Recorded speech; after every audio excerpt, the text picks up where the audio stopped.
At dinner, my husband slid paper over and pushed me to sign it. His son sneered. You live here for free, so now you place and sign. Hi, welcome to Family Revenge. Thanks for being here. Enjoy my new story. We were sitting in the dining room of the house I had spent 35 years filling with furniture, with memories, with the small rituals that turn a building into a life, when my son said, "Mom, you live here for free, so you'd better stay quiet." He said it right in front of my husband. I turned to him, waiting for him to defend me like he had for 40 years. But he didn't. He slowly cut his steak, took a sip of red wine, and said, "He's right. You should sign the paper so we can have peace." That was when I realized this house wasn't a home. It was a slaughterhouse. And I was the only prey. Thank you for being here. Honestly, it means everything. Now tell me something. Where in the world are you watching from right now? Drop your country or city below. Every comment reminds me why this story needed to be told. Some elements of this story are fictional, shaped for storytelling and educational value. Names and settings are coincidental. The message, however, is one I hope stays with you. The candles had been burning for almost 2 hours by the time Garrett said it. We were sitting in the dining room of our home in Greenwich, Connecticut, a house that Franklin and I had spent 35 years filling with furniture, with memories, with the small rituals that turn a building into a life. The table was set the way it always was for family dinners: white linen, the good crystal, the china we kept for occasions that were supposed to matter. Outside, a December wind was pressing itself against the windows, and somewhere down the street, someone had strung their oak trees with lights that blinked soft and gold through the dark. It looked from the outside like a perfectly ordinary evening. My name is Josephine Hartwell. Most people call me Jo. I am 57 years old, and for the better part of 3 decades I have sat at this table and believed it was mine. That night, for the first time, I was not so sure. There were 5 of us at dinner.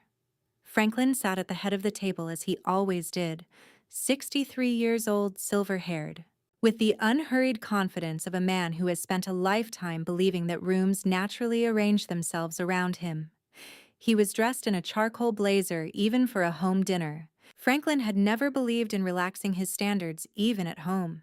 Garrett sat across from me, my son, 38 years old, with his father's jaw, and I had come to understand a great deal more of his father's thinking than I had ever allowed myself to see. He was on his second glass of wine and hadn't looked at me directly since we sat down. Beside Garrett was Celeste Dunmore, the woman he had introduced into our lives 3 years earlier as his girlfriend. She was 34, effortlessly put together in the way that certain women manage to look both casual and precise at once. She had been cutting her food into very small pieces for the past 20 minutes, without eating much of any of it. And at the far corner of the table, quiet in the way that only a child can be quiet when she understands that the adults around her are behaving strangely, sat Nora, 10 years old. Garrett's daughter from a brief marriage that had ended before she was old enough to remember it. She had her mother's eyes and, mercifully, very little of the rest of what was happening at that table. The conversation had been polite. The way conversations are polite when everyone at the table is pretending that the real subject isn't standing directly in the center of the room. Franklin talked about the property market in Fairfield County. Garrett mentioned a project he was working on, though he didn't elaborate. Celeste asked if I wanted more of the roasted potatoes and then served herself before I could answer. It was a small thing. The kind of small thing you would dismiss if you hadn't already learned to catalog every small thing. I had. And then Garrett set down his wine glass and smiled, not at me exactly, but in my general direction, and said it. "Mom, you eat for free here, so maybe just stay quiet and sign the paper." The table went still. Not loudly still. Quietly still, the way a room goes still when something has just been said that cannot be unsaid. I turned to Franklin. I don't know exactly what I was expecting. After 35 years, there is a reflex that doesn't disappear easily, the reflex of turning to the person beside you and waiting for them to make it right. To lift an eyebrow, to clear a throat, to say at minimum, Come on now. That's not how we talk to your mother. Franklin picked up his wine glass, took one slow sip, set it back down. Then he looked at me and said, Garrett's right, Josephine. Stop making this difficult. He said it the way you tell someone it's raining outside. No apology, no hesitation, just fact. Just a thing that was true as far as he was concerned, and didn't require any further discussion. Something inside me went very quiet. On the table between us, just past the breadbasket, was a folder that Franklin had placed there before dinner began. He had not mentioned it during the meal. He hadn't needed to. That folder was the reason for the table, the candles, the good crystal. It was the reason Celeste was here cutting her food into pieces she wasn't eating. It was the reason Garrett had not met my eyes all evening. Franklin slid the folder toward me now. Inside, I already knew was a document I was supposed to sign. A document that, if I signed it, would complete something that had been quietly in motion for a long time. I placed my hand on the cover of the folder. The paper was cool under my palm. High-quality stock, the kind lawyers use when they want you to feel the seriousness of what they're asking. I did not open it. Across the table, Nora looked up from her plate. She was watching me with those careful, unreadable eyes of hers, the eyes of a child who knows something is wrong but has not yet been given the language to say what. I looked at her for a moment. She looked back at me. Then I lifted my hand from the folder, placed my napkin beside my plate, and smiled. The smile cost me nothing. I had been practicing it for months. Excuse me, I said. I'll be right back. I pushed back my chair. I walked out of the dining room across the front hallway and down toward the small sitting room at the end of the hall, where the light was off and the noise of the table was just far enough away to think. I took my phone from the pocket of my cardigan. I dialed a number I had memorized 9 months ago and had been waiting since then for the right moment to use. It rang twice. Theodore, I said quietly when the line picked up. It's time. I didn't wait for his response before I added the only other thing I needed to say. They just brought out the document. I stood in the darkened sitting room for a long time after I ended the call. The house was quiet around me. Through the wall, I could hear the faint sound of silverware against china, the low murmur of voices returning to normal, or what passed for normal in that house. Franklin was probably pouring himself another glass of wine. Garrett was probably looking at the folder I had walked away from. Celeste was probably still cutting her food into pieces she had no intention of eating. I stood still and listened to the silence between all of that. And for a reason I couldn't entirely explain in that moment, I found myself thinking about a summer morning 35 years ago when everything was different. Before I tell you what Franklin did, you need to understand who he was. Because the man sitting at the head of that dinner table was not the man I married. And understanding the distance between those two versions of him, that is the only way any of this makes sense. We were married in the backyard of this house on a Saturday in June. It was not a large wedding. Franklin and I had agreed on that early no cathedral, no receiving line, no six-piece band playing songs neither of us had chosen. We wanted something small enough that every person in attendance was someone we actually knew. We wanted something that felt like ours. There were 42 guests. The yard was trimmed. The hydrangeas were in full bloom against the garden wall, and the Connecticut heat sat over everything like a warm hand. I wore my grandmother's pearl earrings and a dress I had found at a small boutique in New Haven, off-white, with a simple cut that my mother said was too understated, and that I knew. The moment I tried it on was exactly right. Franklin stood at the end of the stone path in a cream linen suit, and when I came through the back door and started walking toward him, he looked at me the way I had only read about in books, with the kind of attention that makes a person feel for once fully seen. He took my hand when I reached him. "This will always be yours, Joe," he said quietly so only I could hear. He meant the house. He meant the life we were building inside it. I mean that. I believed him. For a very long time I believed him completely. Among the 42 guests that afternoon was a woman named Ruth Pearson, who lived 3 houses down and had introduced herself to me at a neighborhood block party the previous fall with a plate of homemade cookies and the franc. Unhurried warmth of someone who had decided she liked you before you'd finished your first sentence. She and I had spent the better part of that fall afternoon talking on a porch swing about books, about the neighborhood, about the particular loneliness of being new somewhere. By the time the summer came, she was the closest thing I had to a best friend in Greenwich, and she'd cried a little at the wedding when I wasn't looking, which I only discovered later because her husband told Franklin, who told me, and I loved her for it. In those early years, life was busy in the particular way that feels like abundance when you're inside of it. Franklin worked in finance. He commuted into Manhattan 4 days a week, which meant early mornings and late returns, and dinners that got kept warm on the stove, and a kind of ordered rhythm that I adapted to without much trouble, because I had my own work to fill the days. I taught law at Yale, in New Haven, about 45 minutes south on I-95 on a good traffic day, which in Connecticut meant roughly never. Contract law, evidence. A seminar on civil procedure that I built from a course I'd taken as a student and always thought could be taught better. I loved that work. I want to say that clearly because it matters later. I loved the classroom the way some people love music, the way it organized something in me that nothing else quite reached. When Garrett came into our lives, Franklin's son from a relationship years before we met, just 4 years old, when we married, we were still finding our footing as a family. Franklin was doing well at the firm. I had just been offered a tenured position. Everything was moving in the right direction. And we were tired and happy and learning how to be parents without dropping anything important on the floor. It was Franklin who first raised the idea of me stepping back. He was careful about how he said it. He always was. He didn't say quit or give it up. He said things like, "What if you had more time and Garrett needs consistency and you could always go back to it later? Joe, once things settled down a bit."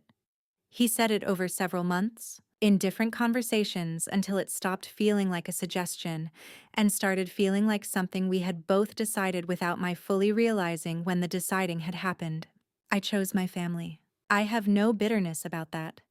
I made my choice with open eyes, and I would not trade the years of being present in this house, of being there when Garrett needed me, of having the time to know my son in the ordinary and irreplaceable ways that working mothers sometimes grieve. I chose, and I would choose again. But I want you to understand something. When a woman spends 32 years trusting someone completely, not naively, not by accident, but because that person has given her every reason to trust him and none to doubt the betrayal, when it comes is not a single event. It is a rearranging of everything she thought was solid. Franklin's voice on that Saturday in June, standing in the backyard of our home before 42 people who loved us. "I will never give you a reason to doubt me, Josephine. Never."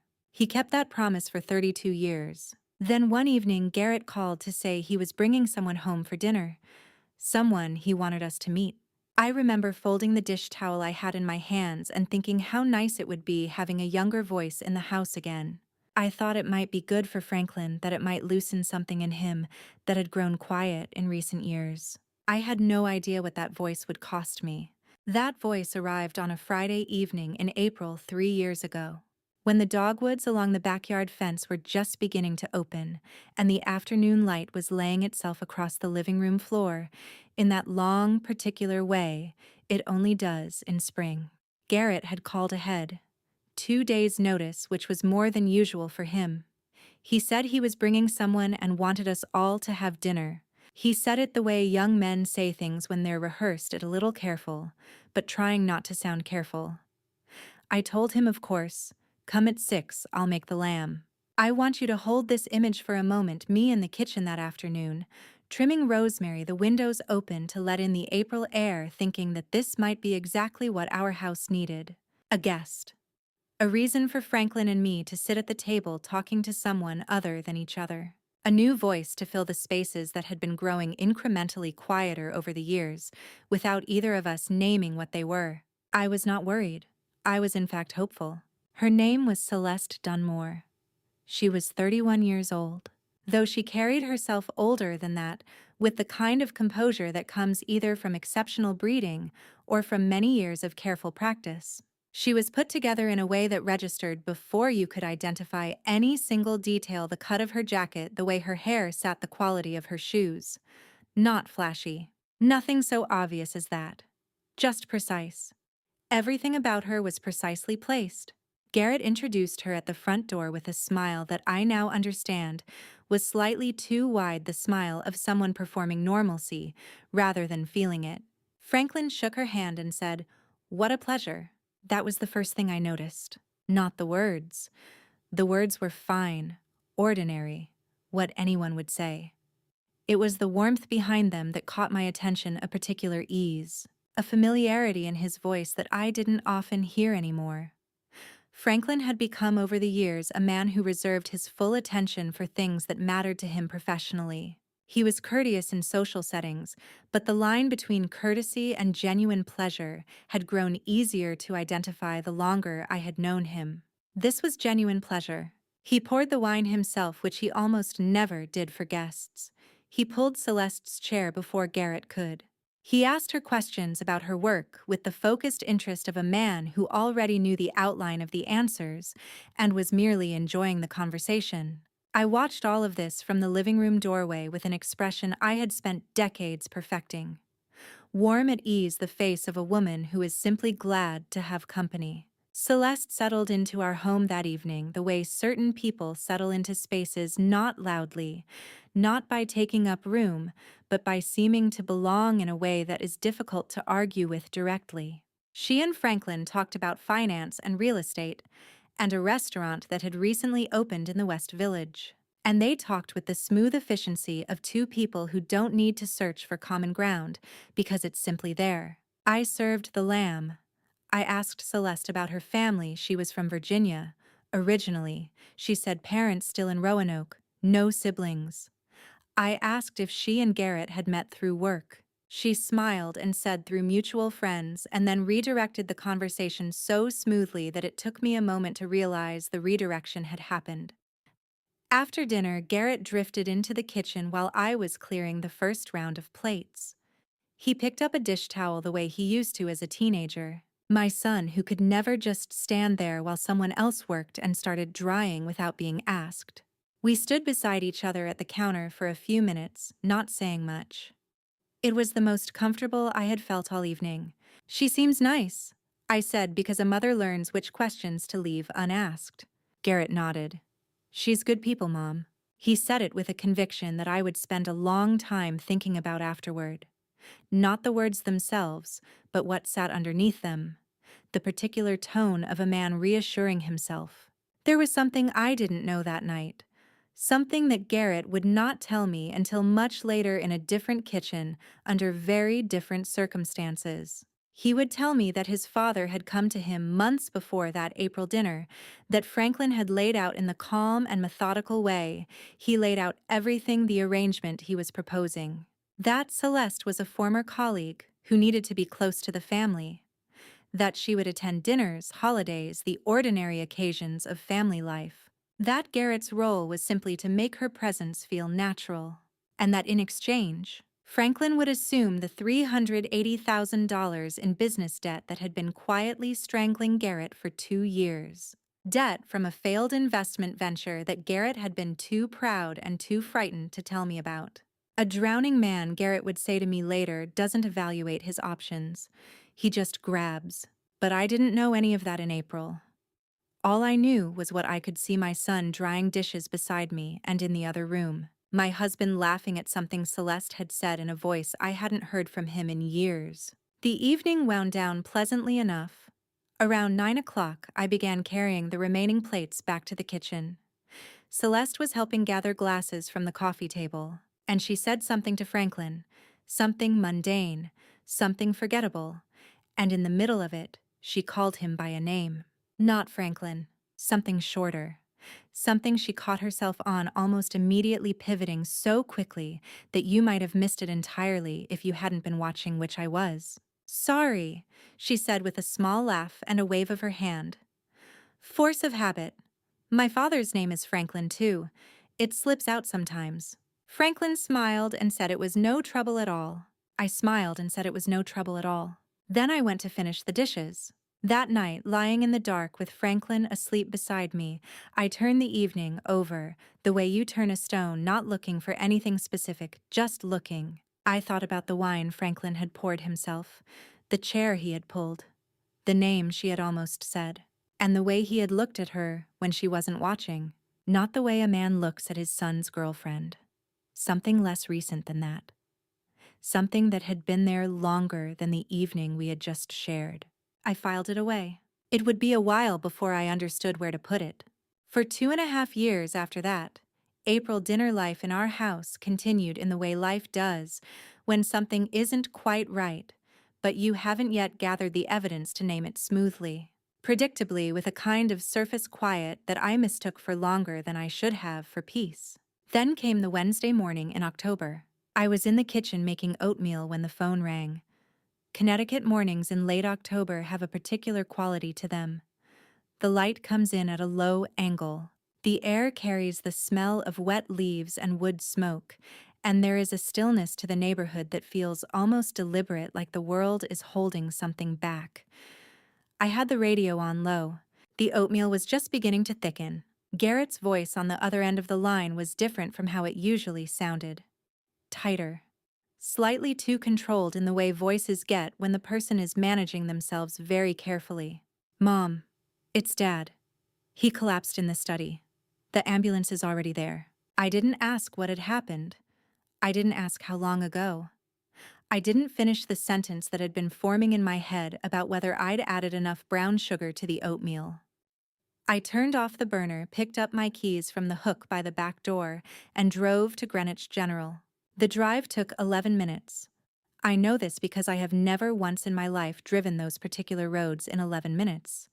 And I remember, in that abstract, slightly outside of yourself way, that extreme worry produces being aware of how fast I was going and not caring. Greenwich Hospital sits on Perry Ridge Road, just a few minutes from the center of town. I had driven past it hundreds of times over the years. What you notice when you have no reason to go inside is how quietly institutional it looks. How much like a building that is simply doing its job. What you notice when you are walking through the automatic doors in a coat you grabbed without buttoning is how bright everything is, and how cold, and how the smell of antiseptic hits you at the same moment the fluorescent lights do. A nurse directed me to a room at the end of the second-floor corridor. Garrett was already there, standing in the hallway outside the door, hands in his pockets. "He's awake," Garrett said. "They think it was a TIA, a transient ischemic attack. A mild stroke. A mild stroke." In medicine, the word mild carries a particular cruelty. It tells you the thing was real enough to warrant a name, but not so severe as to excuse the fear you feel standing in a hospital hallway in an unbuttoned coat at 7:40 in the morning. The doctor came out to speak with me shortly after, a composed, businesslike man who explained what had happened in clear and measured language. Franklin had shown classic symptoms: brief confusion, weakness on one side, a short period of unconsciousness. They had run the initial scans. There was no major structural damage. He would need close monitoring, rest, a medication regimen. Recovery in cases like this, the doctor said, was generally quite good. I thanked him. I went inside. Franklin was propped up against the pillows with an IV line in his arm and a monitor beside the bed tracking his heart in the mild, persistent way those machines do. He looked tired. His color was off. When I came through the door, he turned his head toward me and reached for my hand with the hand that wasn't attached to anything, and I went to him without thinking. The way you move toward someone when 35 years of reflex is stronger than rational thought. "Joe," he said. His voice was rougher than usual. "I'm here," I said. "I'm right here." He closed his eyes for a moment. I sat on the edge of the chair beside his bed and held his hand and did not let myself think about anything beyond the room we were in. It was Garrett who brought it up about 20 minutes later, when Franklin had drifted into a light sleep. He came in quietly and sat down across from me, and he set a folder on the side table, a manila folder, the kind that comes from an office supply store. Exactly the kind a person grabs when they need to look organized without having had much time to prepare. Then he began to explain. He said that Franklin had some months ago expressed concern about what would happen to the family's assets in the event of a medical emergency, that there were accounts properties, holdings, the kind of financial structure that could become legally complicated if the primary account holder was suddenly incapacitated or, God forbid, gone. That there were documents Franklin had prepared with an attorney routine protective measures, he said. The sort of thing any estate planner would recommend that needed to be in place in order for the family to avoid the kind of prolonged legal process that could tie up assets for months. The documents were straightforward, he said. A durable power of attorney. A transfer of the property deed to a joint holding that would be easier to manage. 2 supplementary financial forms. He said it all in the measured tone of a man who has rehearsed. I looked at the folder. Then I looked at my husband asleep in the bed beside me. Then I looked back at the folder. There was something very small and very quiet that registered somewhere beneath the fear and the exhaustion and the antiseptic smell and the fluorescent light. It was not a thought exactly.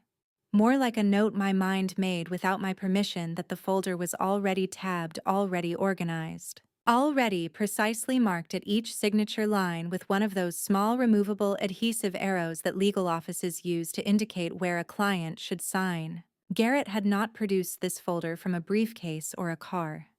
He had been holding it when I arrived. I picked up the pen. My hands were not steady. The first document was 4 pages.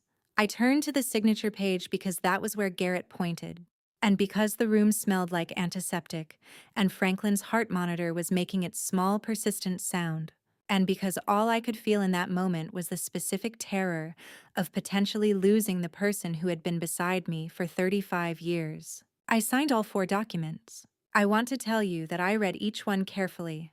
I did not. I want to tell you that my legal training overrode my grief. It did not. But here is what I can tell you. I have an excellent memory. It is perhaps the one professional habit that never left me even after I left the classroom. And as my pen moved across each signature line, some part of me, the part that had spent 20 years teaching students to pay attention to what was directly in front of them, was still watching, still cataloging the headers, the entity names, the property descriptions. I did not understand what I was seeing, but I remembered every page. I drove home that evening believing I had done the right thing. I made Franklin's favorite soup, a chicken and vegetable broth he had liked since the early years, and left it in the refrigerator for when he came back. I cleaned the kitchen. I turned off the lights. And I went to bed telling myself that tomorrow everything would be a little clearer. What I didn't know was this: certain sounds travel further than the person making them ever intends. And in the days that followed, I would begin to hear things I was never meant to hear. Franklin came home from the hospital in early November, moving carefully the way men move, when they want you to see that they are being careful. He took his meals at the kitchen table instead of the dining room, less formal, he said, easier. He went to bed early. He declined the offer to drive into the city for a dinner we had already committed to, citing fatigue, and I called ahead to make our apologies. I brought him tea in the afternoons. I adjusted the thermostat when he said he felt cold. I watched him move through our house looking depleted and patient, and I felt, in a way I was not proud of later, a tender sadness. The sadness of watching someone you have known for a very long time become suddenly fragile. By December, he said he was feeling considerably better. I told him I was glad.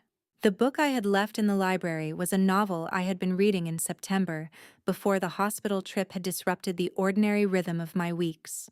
Nothing remarkable, a quiet story about a woman in the American Southwest, the sort of writing that asks you to slow down enough to hear what it is actually saying. At some point in October, it had ended up on the window ledge in Franklin's library, and I had simply not gotten around to retrieving it. Tuesday afternoon. The light was already low.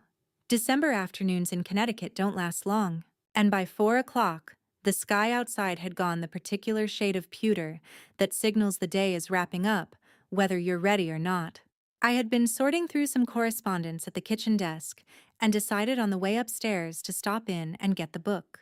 Franklin had always kept the library as his private space.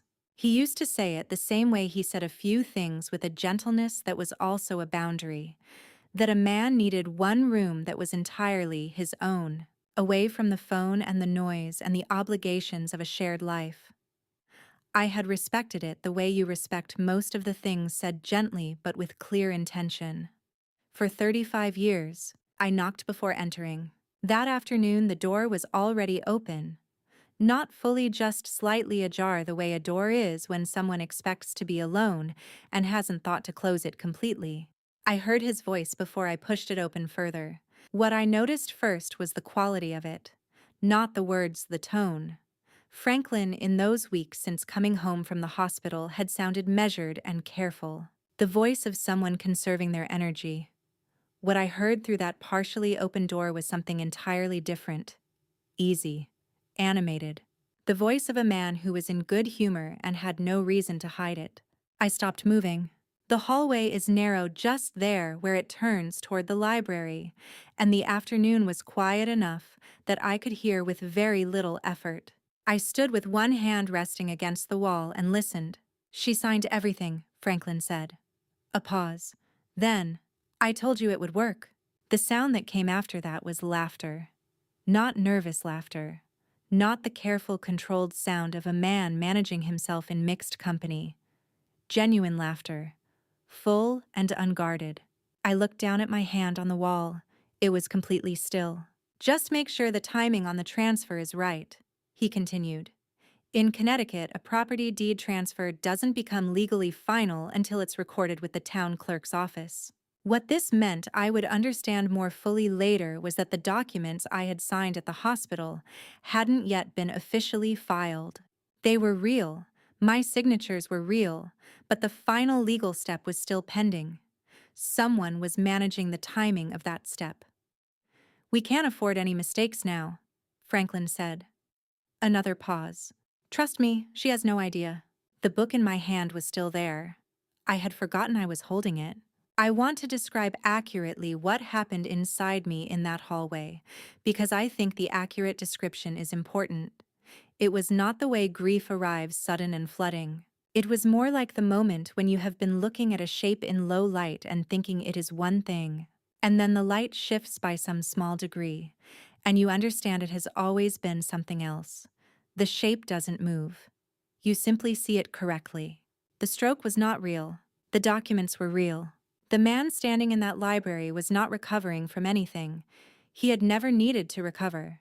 He had needed me to believe he needed to recover, and I had completely, without condition, because 35 years of a shared life had trained me to extend him exactly that much grace. I stepped back from the doorway, slowly, quietly. I walked down the hall to our bedroom. I sat on the edge of the bed in the low December light with the novel still in my hands.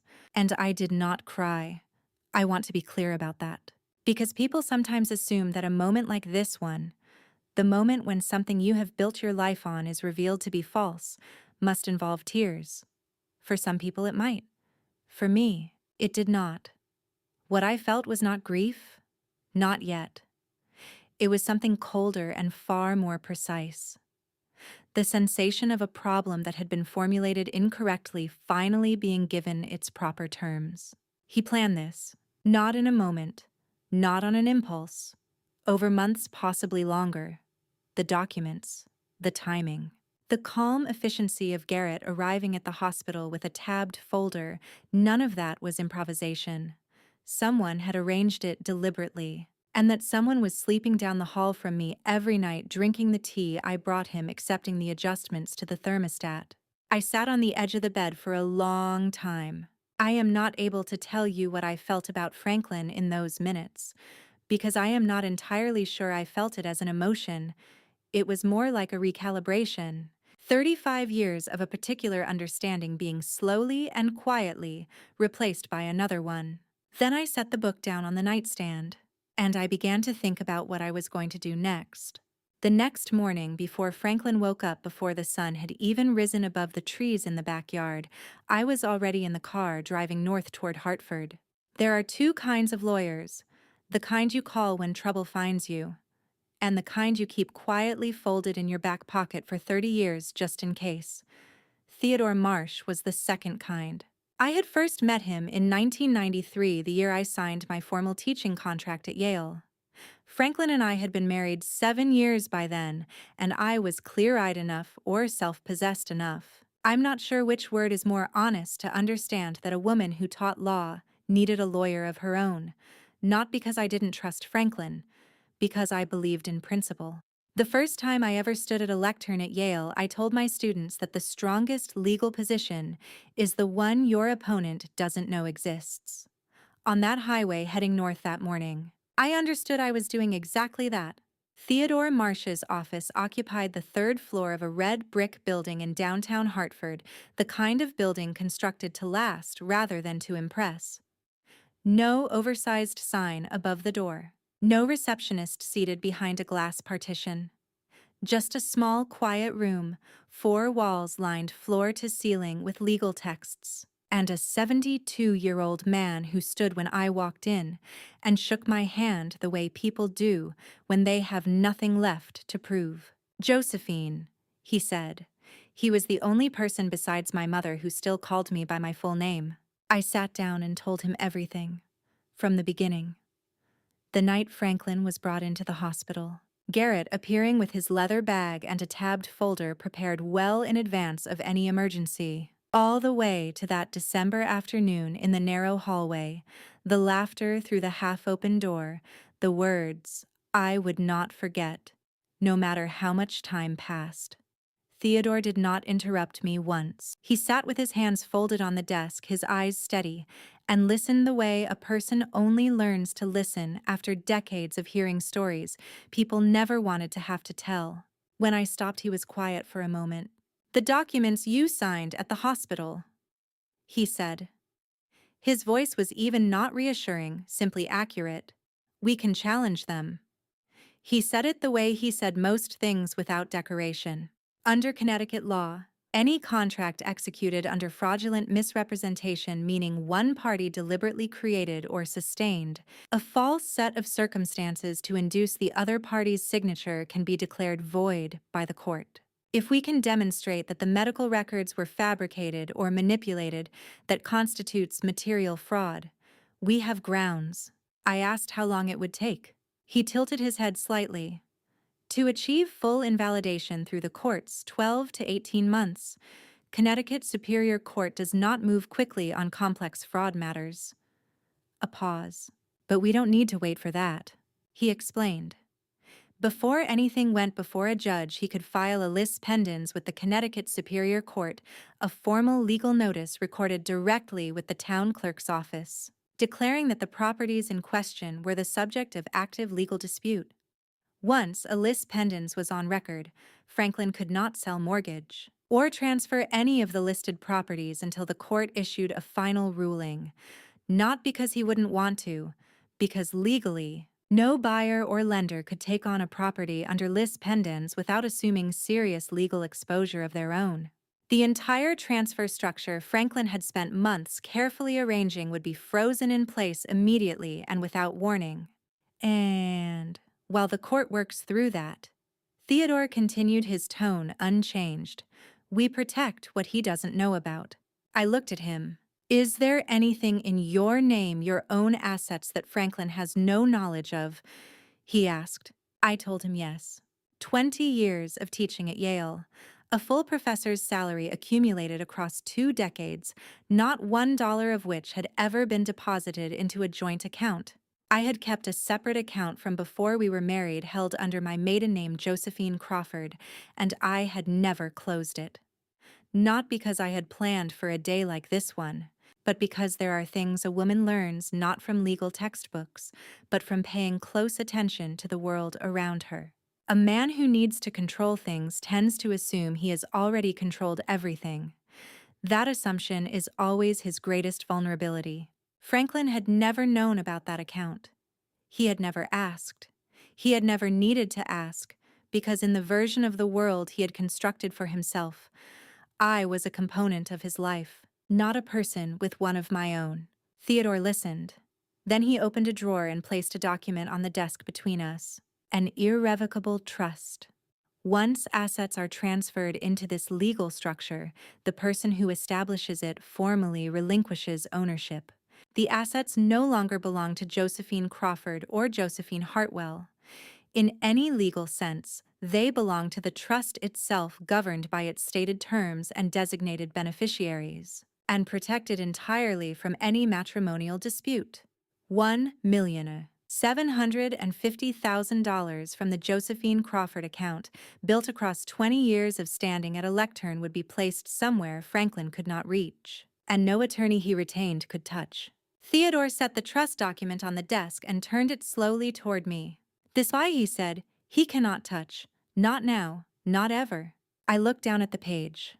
My name, my real name, the name I carried before I became Josephine Hartwell, sat at the top of the document, clean and unambiguous. I signed.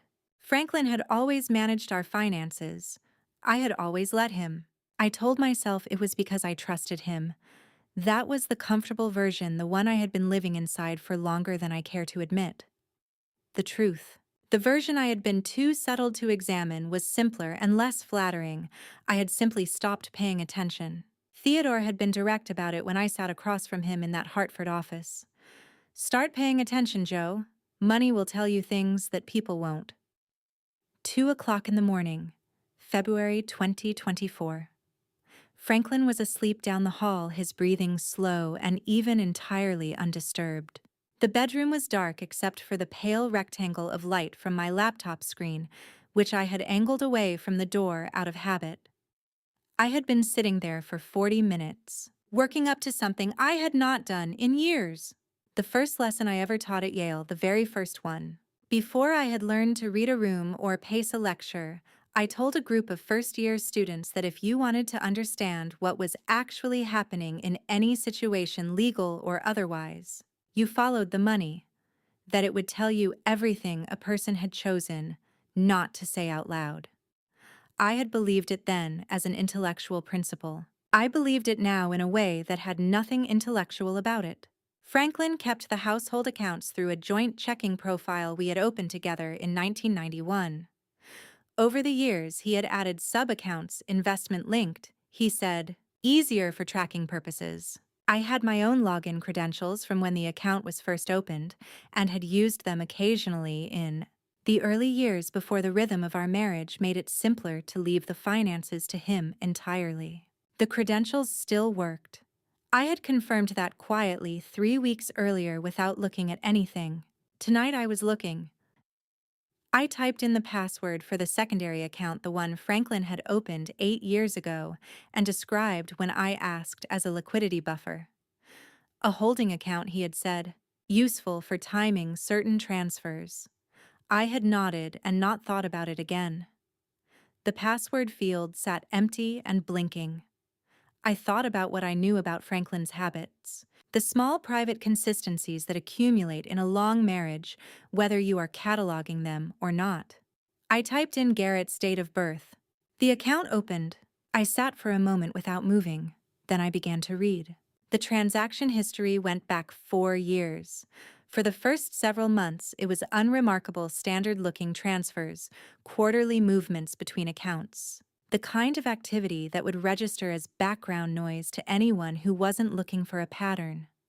But patterns, once you know to look for them, become very difficult not to see. Beginning in March of 2021, a recurring transfer had been initiated on the 14th of every month.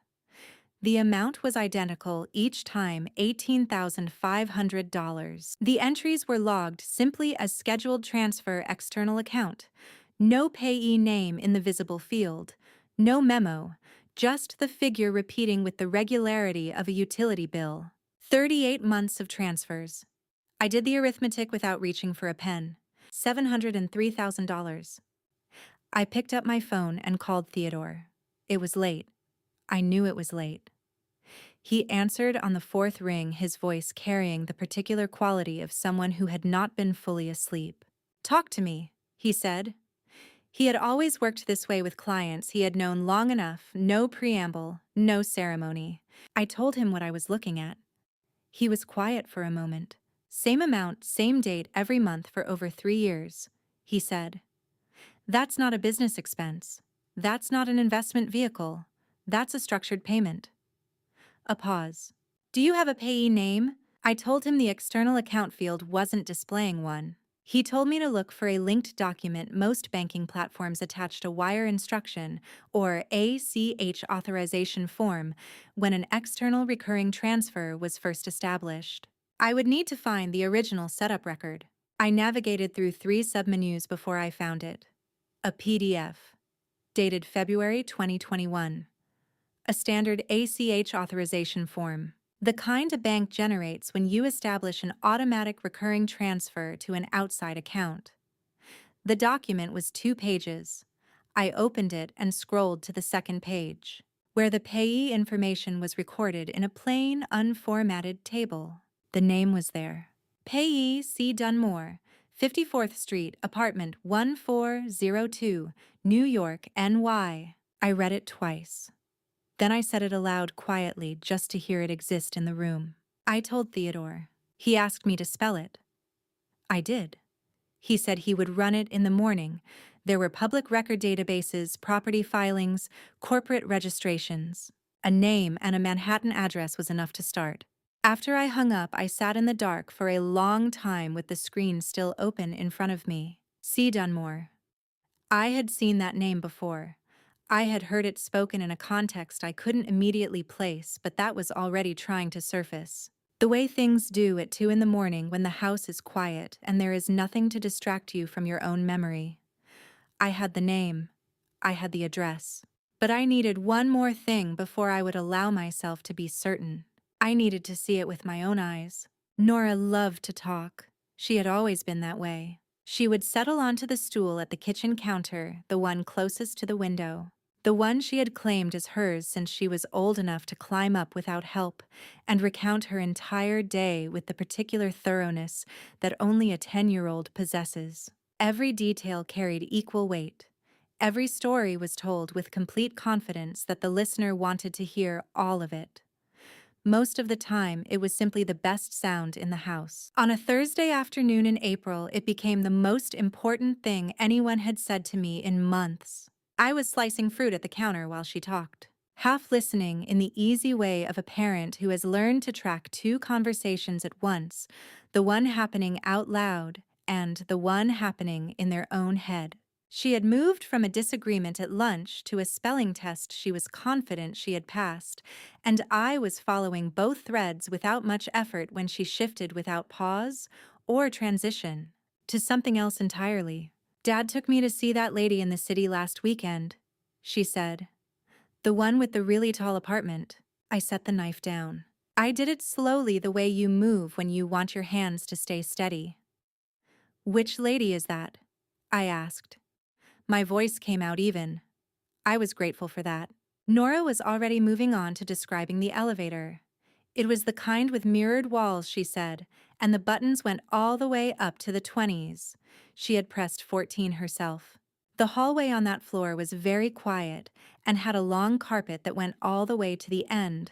She was interested in the carpet. She described the pattern. What was the lady's name?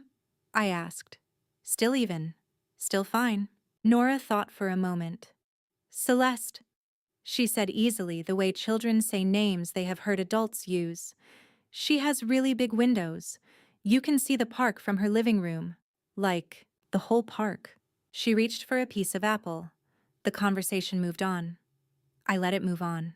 I stood at that counter for another 20 minutes, finishing the fruit, asking the right questions, laughing in the right places.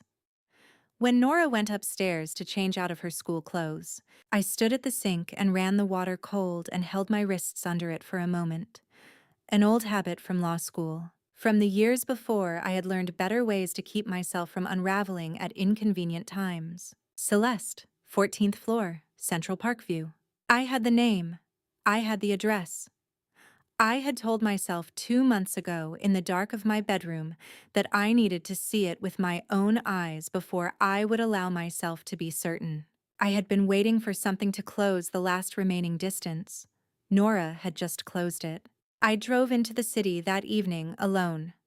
I told Franklin I was meeting a former colleague for dinner, a lie that required almost no effort, which itself told me something about how far we had traveled from the marriage I thought we were living.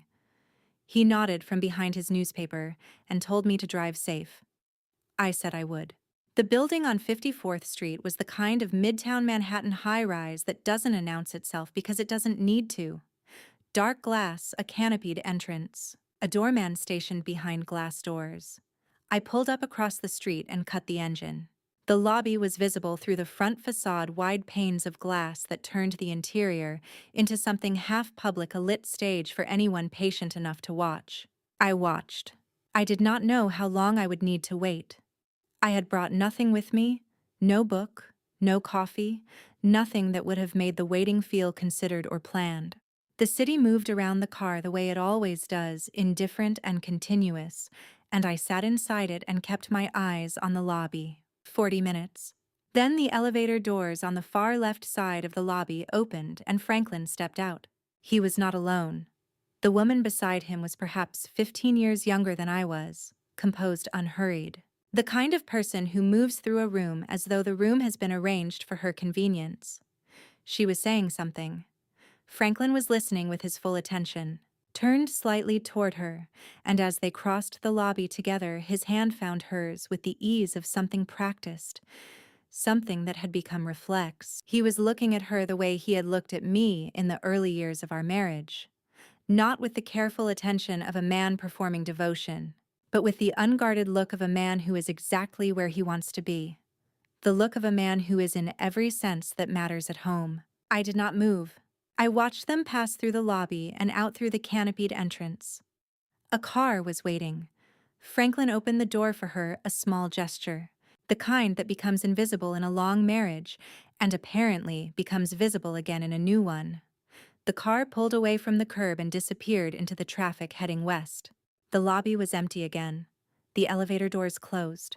I sat for another minute. Then I started the engine. I drove back to Greenwich for 2 hours without turning on the radio. No tears, no hands trembling on the wheel. Only the long, quiet settling of something very cold moving through my chest. The kind of cold that no longer hurts. The kind of cold that simply reorganizes things. By the time I turned into our driveway, I understood something I had not understood before. Not a new fact, I had facts. What I understood now was simpler than that. Franklin was not a man who had made a mistake.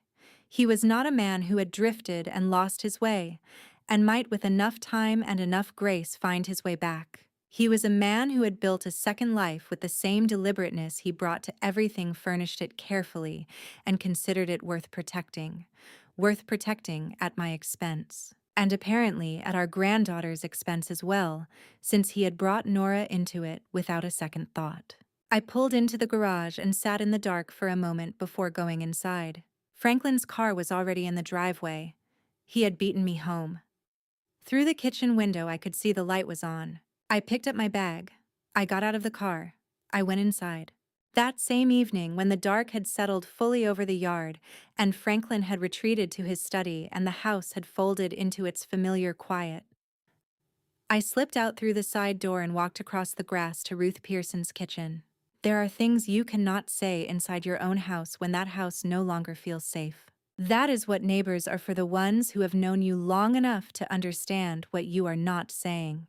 Ruth and I had lived side by side for 17 years. In that time, we had developed the kind of friendship that doesn't require maintenance because it has long since moved past the stage where maintenance is necessary. For 15 of those years, we had shared coffee most mornings, sometimes for 20 minutes, sometimes for 2 hours at whichever kitchen happened to be unlocked first. She was 64, recently retired from 30 years of teaching middle school English, and she had the particular quality of someone who has spent decades in rooms full of 12-year-olds. She was very difficult to shock and completely impossible to fool. Her kitchen light was on. It was always on until at least 11. She opened the door before I knocked. She looked at my face, stepped back, and said, "Sit down, Joe. I'll get the coffee." She did not ask what was wrong. She already knew something was. I sat at her kitchen table, the one with the uneven legs she had been meaning to fix since 2019, the one covered at one end with papers and seed catalogs, and a coffee mug that served as a pen holder. The room smelled of something baked earlier in the day, and of the particular warmth that accumulates in a kitchen that gets used. I wrapped my hands around the mug she set in front of me and looked at the steam rising from it, and then I told her, not everything. I told her what had happened, the hospital, the documents, the voice through the library door, the name on the bank transfer, the building on 54th Street. I told her about Nora describing the elevator buttons and the long carpet down the hallway, told with all the cheerful obliviousness of a 10-year-old who had simply been taken somewhere new by her father and found the mirrored walls interesting. I told her what I had watched through the lobby glass. I did not tell her about Theodore, or the legal steps already in motion. Those were not Ruth's to carry. And I had not survived 35 years of marriage to a man like Franklin by distributing information carelessly. Ruth sat across from me and listened without interrupting once. She held her mug in both hands and kept her eyes on my face and let me finish. When I stopped talking, she was quiet for a long moment. She did not say she was sorry. I was grateful for that. She did not say she couldn't believe it, or that Franklin had always seemed like such a decent man, or any of the other things people say when they want to acknowledge a situation without actually entering it. Ruth had taught 7th grade for 30 years. She had a well-developed tolerance for looking directly at things. "How long have you known?" she asked finally. "Since December," I said. "The library." She nodded slowly as if she were doing arithmetic. "And how long do you think it had been going on before that?" "Long enough," I said. "Long enough that Nora knows her name." Ruth set her mug down. She looked at the table for a moment, then back at me. "What do you need from me, Joe?" That was the question I had walked across the dark yard to hear. Not sympathy, not outrage on my behalf. Not the comfortable theater of shared indignation. Just that. "What do you need?" I told her. There were certain things that needed to happen that could not be traced back through the phone or the email account on the shared home network. A document printed from her computer. A letter mailed from the post office on Elm Street, not the one 2 blocks from our house. Small errands, the kind that look like nothing and mean everything, the kind that leave no footprint. Ruth did not hesitate. She did not ask why it needed to be done that way, because she had already understood from everything I had told her exactly why it needed to be done that way. "Of course," she said, simply without drama. I looked at the table. I had been holding myself very carefully all evening in the kitchen with Nora in the car on the way home from the city. Inside my own house, moving past Franklin without letting anything show on my face.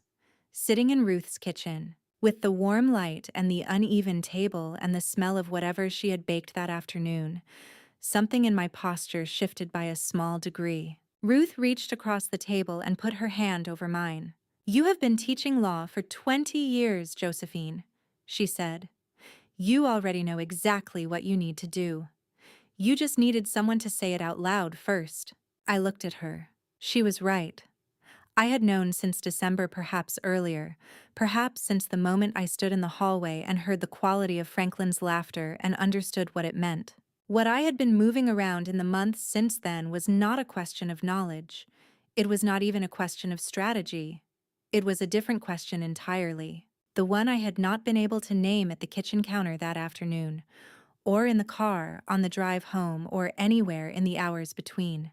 Whether I had the will to do it to the man who had once looked at me the way I had watched him look at Celeste tonight. The man I had loved first. I walked back across the dark yard to my house an hour later. The side door was unlocked. Franklin's study light was still on at the end of the hall. I went upstairs. I did not stop at his door. Before I tell you what I did next, comment the word "ready" so I know you're still here with me. Because what she built over the next 3 months quietly, while Franklin slept down the hall, most people never see it coming. Note: some details in this story have been shaped for storytelling and educational purposes, and if at any point this isn't the kind of content you're looking for, it's completely okay to step away and find something that fits you better. I once told a first-year law class that the courtroom is a theater. The closing arguments, the witnesses, the well-timed objections, all of it theater. But the paperwork, I told them, that is where cases are actually won. I had thought about that lecture often in the months of preparation. On a Wednesday morning in September, I walked into the Hartford County Police Department with a manila folder that held everything. Theodore was already waiting in the parking lot when I arrived. He was standing beside his car with his briefcase in hand, dressed the way he always dressed, dark suit, no tie. The quiet presentation of a man who has never needed to signal his seriousness to anyone. We walked in together without much conversation. There was nothing left to say that we had not already said. The department had routed us to a Detective Owen Briggs, a 15-year veteran of the Hartford Financial Crimes Unit, according to Theodore, who had done his research before scheduling the meeting. Briggs met us at the front desk and led us back through a corridor to a small conference room metal table.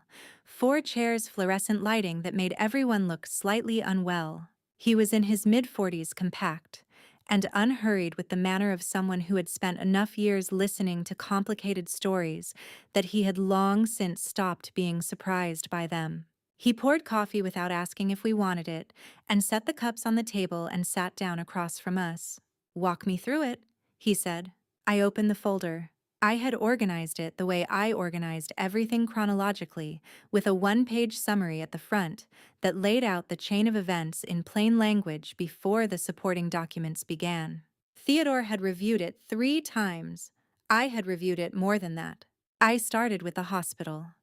I explained that on the night of October 3rd, Franklin had been admitted following what was presented as a stroke, that a man named Garrett, Franklin's son from a prior relationship, had arrived within hours with a prepared legal folder and had guided me through signing a series of documents while my husband was unconscious in the adjacent room. I told Briggs that I had since obtained Franklin's actual medical records through Theodore's office by formal legal request, and that the records, reviewed by 2 independent physicians retained for that purpose, showed no clinical evidence consistent with a stroke of the severity described to me that evening. I placed the physician assessments on the table. Briggs picked them up and read them without comment.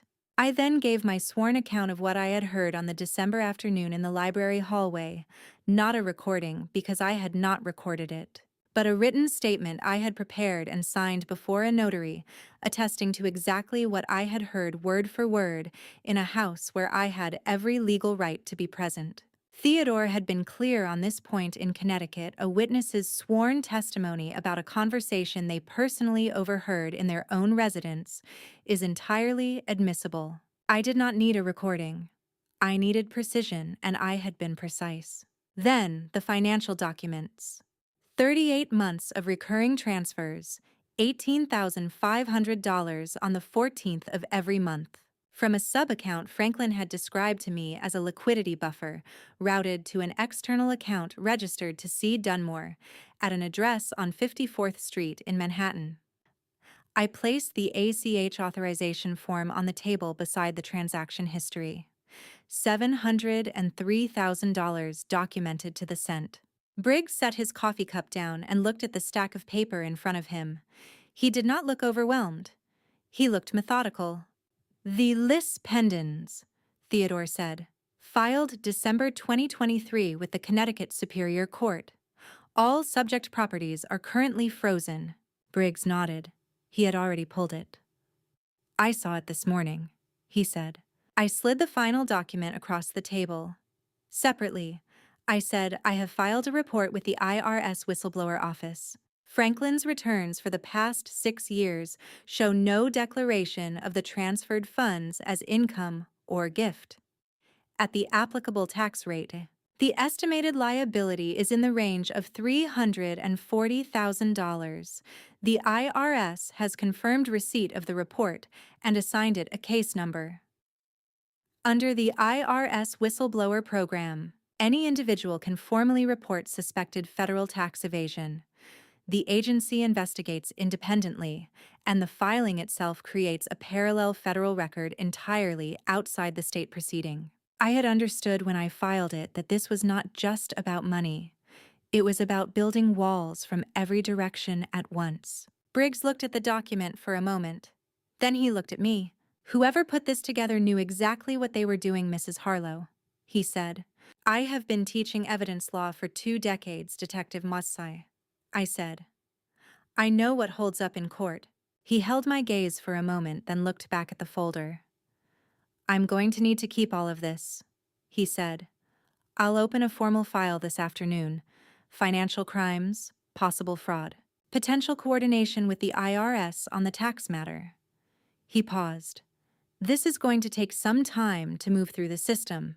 I know how long things take, I said. He almost smiled. I expect you do. I walked out of that building into the September air and felt something I had not anticipated. Not relief, not satisfaction, only a very quiet, very settled understanding that the last piece had been placed. What came next was simply a matter of timing, and I had learned across 35 years how to wait. Theodore walked beside me to the parking lot without speaking. At his car, he stopped and looked at me the way he had looked at me in that Hartford office 9 months earlier, steadily. Without flourish. It's in motion now, he said. It has been in motion since December, I said. He nodded once. Got in his car, I got in mine. I drove back toward Greenwich on the same highway I had driven so many times before, past the same exits and the same stretches of tree line, going amber at the edges with the first suggestion of fall. 3 months. That was what remained between this morning and whatever came next. I had the paperwork. I had the attorney. I had the neighbor who knew how to keep things quiet. I had the detective's card in my coat pocket and a case number from the IRS in my files at Ruth's house. Franklin was having dinner at home tonight. He had texted me that morning to say so. I texted back that I would see him there. The hardest part of those 2 months was not what Franklin was doing. It was continuing to pour his coffee in the morning, folding the newspaper the way he preferred it, front section on top, the rest tucked underneath. Asking about his day over dinner with the right amount of interest. Performing every morning before the house was fully awake the role of the woman he believed me to be. Theodore had been precise about this when I sat across from him in September, after we had left the police department, and the folder had passed from my hands into the official record. Let them believe everything is normal, he had said. The moment they sense something has shifted, every advantage disappears. He had said it the way he said most important things once, quietly, without repeating himself. He did not need to repeat himself. I had understood him completely. I had taught a course at Yale called Trial Advocacy for 11 years. It covered the mechanics of courtroom argument, how to examine a witness, how to build a closing, how to handle a case that was going badly without letting the jury see it going badly. The first lesson, the one I gave every semester before anything else, was about the face. Your face is evidence, I told them. Control it or your opponent will use it against you. First-year students tended to underestimate this. They thought the work of a trial was in the briefs and the arguments. It took most of them several years to understand that the most consequential performance in any courtroom was often the one happening below the level of language. For 2 months I lived by that lesson. Franklin poured his own coffee on the mornings I was upstairs when he came down. On the mornings I was already in the kitchen, I poured it for him. I did not do it with resentment, and I did not do it with deliberate warmth. I did it the way a person does something they have done 10,000 times automatically without making it mean anything. That was the performance, not the large gestures, the automatic ones. What I had understood by October was that Franklin's confidence in my ignorance was not something that needed to be manufactured. It had been in place for years. He had decided, at some point in the long middle stretch of our marriage, what kind of woman I was, and having decided it, he had stopped looking at the evidence. This is the particular blindness of a certain kind of intelligent man. He uses his intelligence to confirm what he already believes, rather than to interrogate it. Franklin was not incurious. He was selectively curious, which is considerably more dangerous to the person who has it, and considerably more useful to the person who understands it. So I gave him things to confirm. Once, every few weeks, I would look up from the kitchen desk with a question about something in the household, accounts a line item I said I didn't recognize, a transfer that seemed unfamiliar to me. I framed the questions with the careful vagueness of someone who had never paid very much attention to financial matters and was mildly embarrassed by the gap. Franklin would explain. He was patient about it, even kind. He liked explaining things to me. He always had. I had simply never noticed until that autumn what that preference revealed about what he believed about me. Each time he finished explaining, I would nod and thank him and return to whatever I had been doing. And each time, I could see the small recalibration happening behind his eyes, the quiet confirmation that things were as he had always understood them to be. His wife was exactly who he had always decided she was. Everything was fine. Garrett came to dinner twice in October. He had always been polite with me, correctly, carefully polite, the way a person is with someone they have categorized as manageable. That autumn, there was something else alongside the politeness. He did not hold my gaze. Not for any length of time. He would look at the table or at his father or, at some point slightly to the left of my face, and then look away. A person with a clear conscience does not do that. I did not comment on it. I filed it away. Celeste's name came up once in passing, framed by Franklin as someone Garrett had introduced him to, a contact of some kind. No further detail offered. He mentioned it easily over a Tuesday dinner. The way you mention something you have no reason to hide. I said that was nice, and asked whether anyone wanted more bread. Franklin looked at me for a half-second longer than the question required. Then he reached for the bread. That half-second told me everything I needed to know about what he was doing. He was building a record, small, deniable moments of apparent normalcy that could be assembled later into evidence of a stable marriage. A dinner, a mention of a name, a request for a vacation. He was in his way, doing exactly what I was doing. He was just doing it without knowing that I knew. When he suggested Hawaii, we were sitting in the living room on a Sunday evening in November. Nora was upstairs. The fire was going. Franklin always lit it in November, one of those habits so established it had become invisible. He looked up from his book and mentioned it the way he mentioned most things he had already decided, as if the decision were a suggestion. Open for discussion, though the destination had never really been in doubt. I looked up from my own book. I considered the proposal with the expression of someone touched by the gesture. Maybe soon, I said. Let's get through the holidays first. I watched something settle in him. Not relief, satisfaction. The satisfaction of a man whose understanding of the situation has just been confirmed. A woman who is planning to leave you does not talk about holidays. Of course, he said. He went back to his book. I went back to mine. Across the room, the fire moved in the way fires do, without purpose, without calculation, simply consuming whatever it had been given. I watched it for a moment. Then I found my page and kept reading. What Franklin had never understood, what I had come to believe a certain kind of person is structurally unable to understand, was this: two people can play the same game. The difference lies in who actually knows the rules, and who only believes they do. Franklin set the folder on the kitchen counter, the way a man lays down a winning hand, slowly, deliberately, giving you time to feel the weight of it before he says a word. I was slicing tomatoes when he walked in. I kept slicing. He had not come alone. Garrett was behind him, hands in his pockets, positioning himself against the far wall with the careful neutrality of someone who has agreed to be present, but not to be responsible. And behind Garrett, standing just inside the doorway with her coat still on, was Celeste. I had seen her once before through a lobby window on a Thursday evening in April from across a Manhattan street. She had been moving through a lit room with the ease of someone entirely at home in it. Standing now in my kitchen, she looked smaller. Or perhaps it was simply that the room was mine, and she understood that. I set the knife down. I looked at the three of them with the same expression I had used in the courtroom simulation I ran every spring semester at Yale, the face that reveals nothing because it has been trained to reveal nothing. The face that gives the other side absolutely no information to work with. Franklin, I said. This is unexpected. He gestured toward the folder. I wanted us to talk, he said.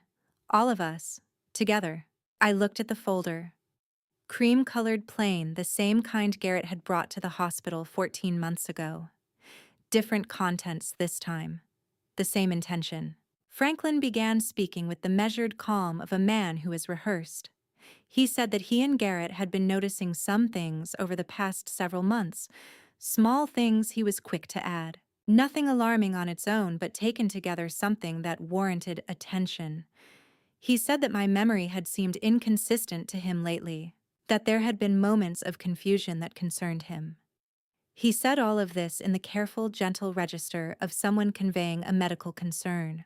The tone doctors use when they believe they are delivering difficult news to someone who needs to be handled with patience. I listened. I kept my face where I had put it. Garrett said nothing. He stood against the wall and looked at the floor and then at the cabinet to his left, and then at some point near my shoulder. Not at me. He had not looked directly at me since they walked in. A person who is doing something they know to be wrong cannot hold the gaze of the person they are doing it to, not for any length of time. Garrett had understood for a long time what this evening was. He had made a calculation as people do between a number that was very concrete and a feeling that was considerably more abstract. $380,000 settles into a person's bones in a way that an abstraction like conscience simply cannot match. Franklin opened the folder and placed the document in front of me. A healthcare proxy, transfer the legal form by which a person voluntarily designates another individual to make medical decisions on their behalf.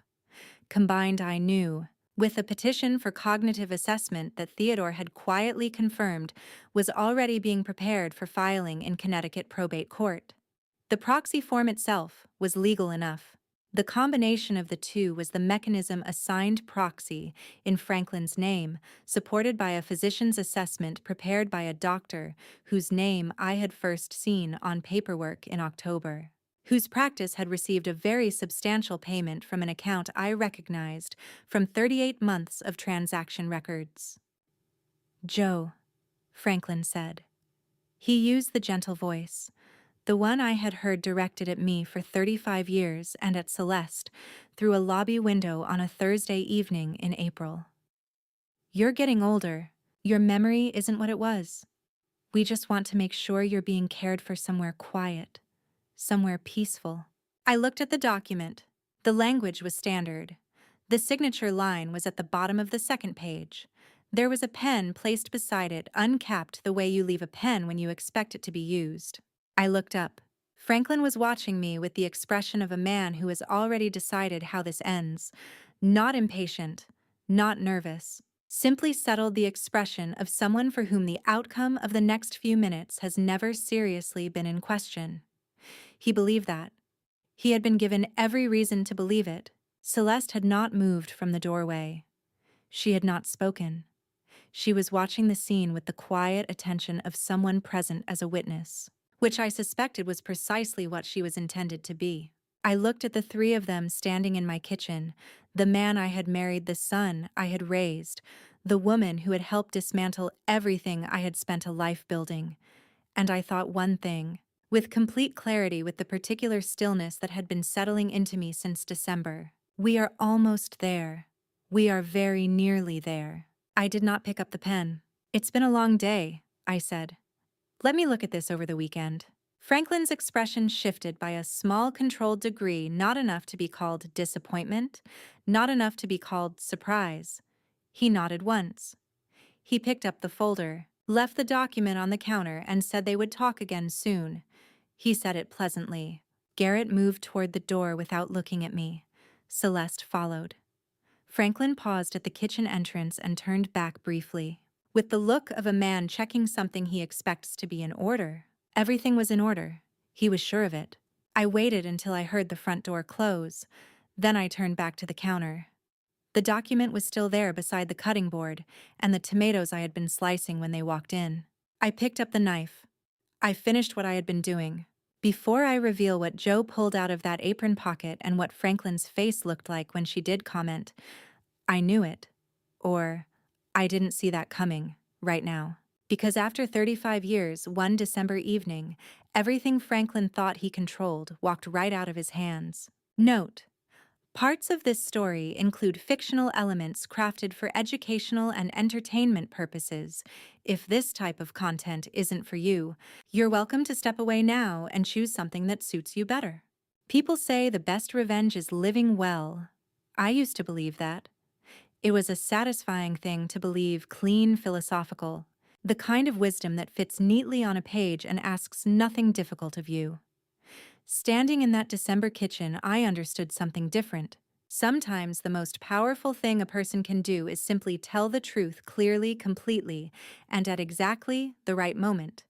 Not for the satisfaction of it. Not even for justice. Though justice was coming regardless. But because some things deserve to be said out loud in the room where they happened by the person they happened to. Franklin arrived at 7. I heard his car in the driveway before I heard the door, the particular sound of that engine, which I had known for 22 years, the way you know the sounds of a life you have shared long enough that they become indistinguishable from the sounds of your own interior. I was standing at the kitchen counter. I did not move toward the door. I stayed where I was and listened to the sequence of it. The car door, the front walk. The key in the lock that he still had because I had not changed it, because changing it before tonight would have told him something I was not yet ready for him to know. Garrett was with him.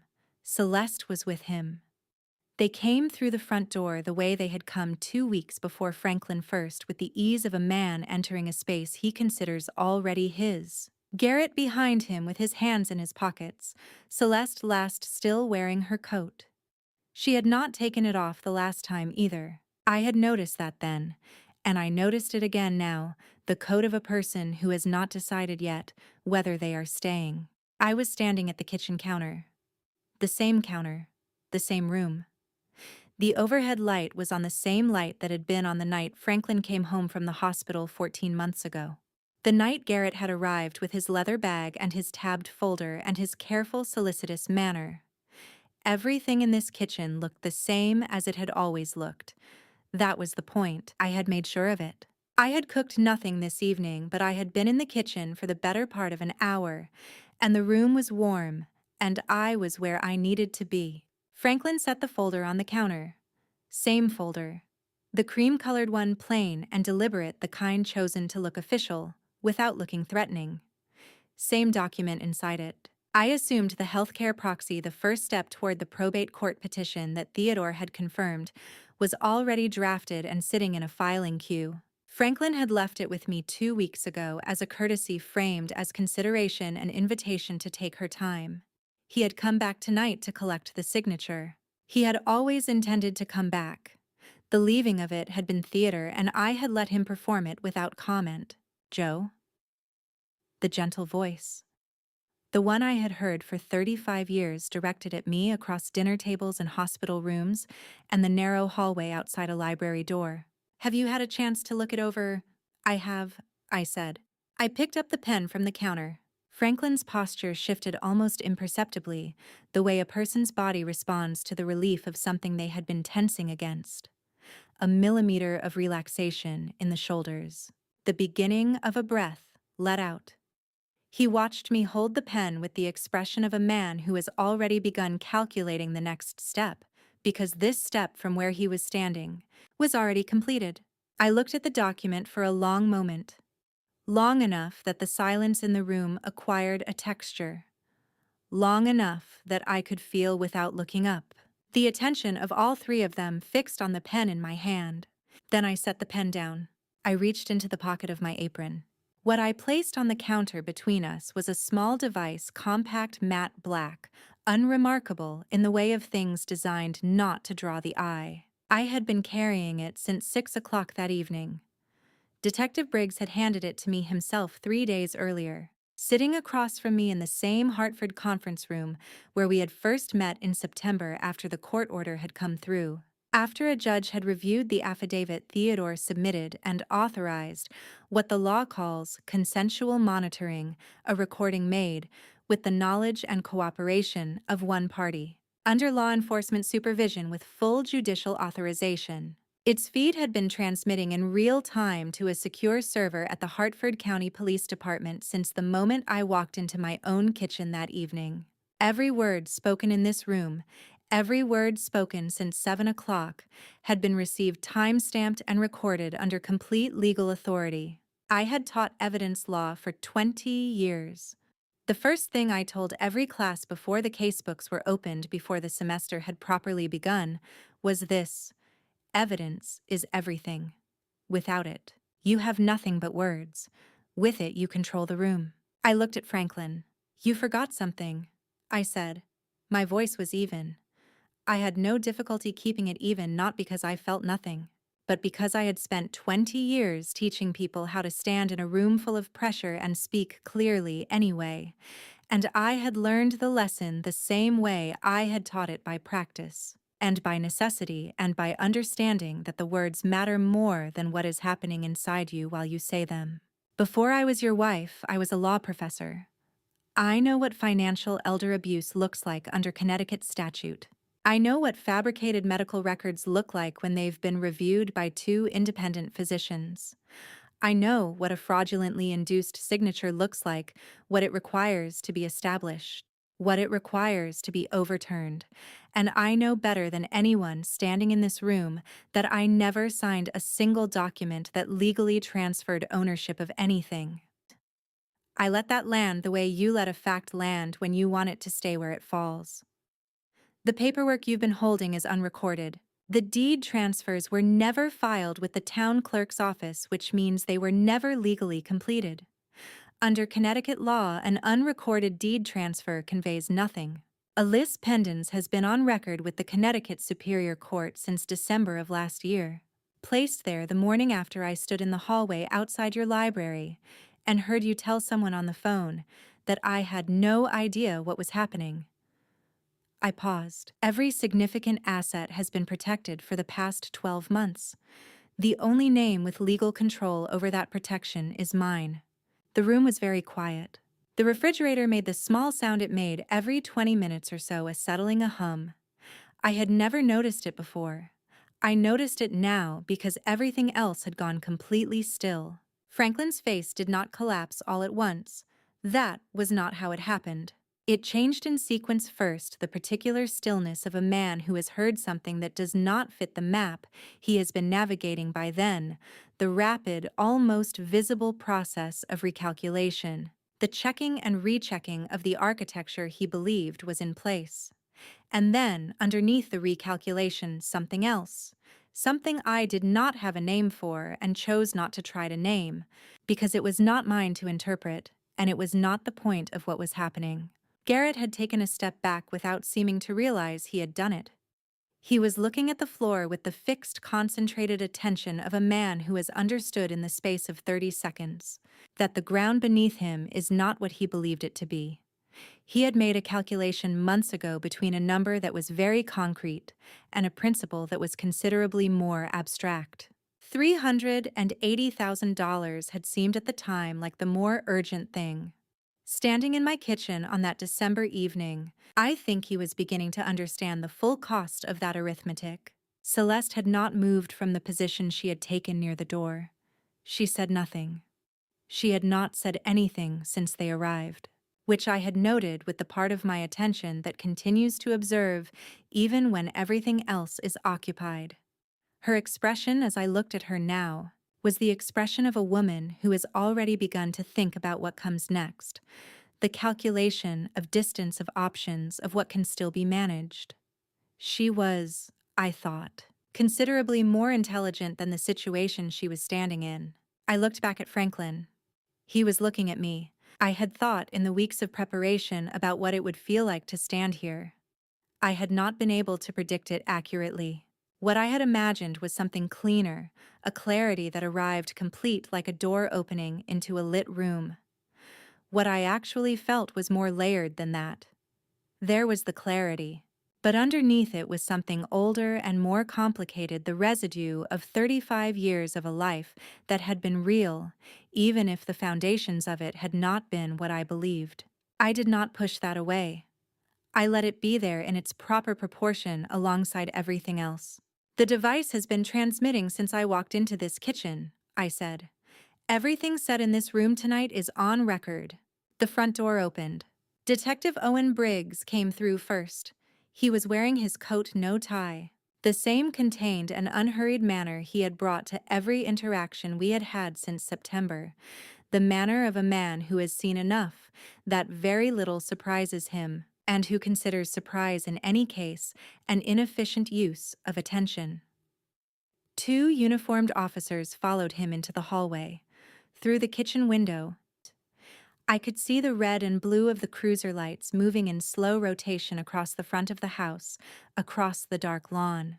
Across the hedge line at the property edge, the lights that Briggs had told me would be there, visible from the street at 7:15. It was 7:16. Briggs looked at Franklin. He had a document in his hand, folded once official, the kind of paper that requires no explanation because the room already understands what it is the moment it appears. He said his name. Mr. Hartwell. Franklin looked at me the way a man looks when the ground beneath him has just disappeared. Not with anger, not yet, but with the unguarded expression of someone whose understanding of their own situation has just been revised completely, and without warning. And for one moment, brief, involuntary, the kind of moment you cannot prepare for because it arrives from somewhere below the level of strategy, I remembered the man he had been. Not the man from last year or the year before.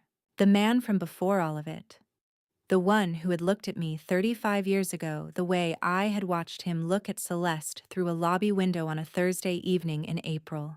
The man I had loved first before I understood that love and attention are not the same thing, and that a man can offer one in place of the other for a very long time before you learn to tell the difference. I remembered him.